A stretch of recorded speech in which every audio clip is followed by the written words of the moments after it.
یرمیہ نے یہودا، اسرائیل اور یہاں تک کہ فلسطینیوں کے لیے پیغامات کی پیشگوئی کی تھی۔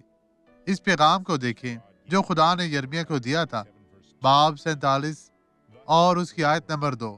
خداوند جو فرماتا ہے کہ دیکھ، شمال سے پانی چڑھیں گے اور سیلاب کی طرح ہوں گے، اور ملک پر اور سب پر جو اس میں ہے، شہر پر اور اس کے باشندوں پر بہہ نکلیں گے۔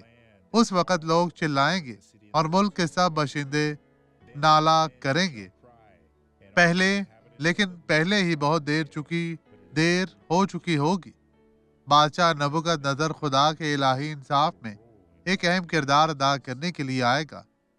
خدا کے خادم بنے اور وہ آپ کو برکت دے گا۔ آئیں اب دعا کرے۔ باپ، اس شخص کو برکت دے، ان کی زندگی میں کام کر، انہیں چھو پاک صاف اور مسح کر۔ بدی، میں تیری تمام چالوں کو مفلوج کرتا ہوں۔ شیطان، تو اپنا سب کچھ لے، ان کی زندگی سے چلا جا، غائب ہو جا، اور کبھی بھی انہیں اذیت نہ دے، اور ہمیشہ کے لیے چلا جا یسوع کے نام میں۔ اور آپ کہیں آمین۔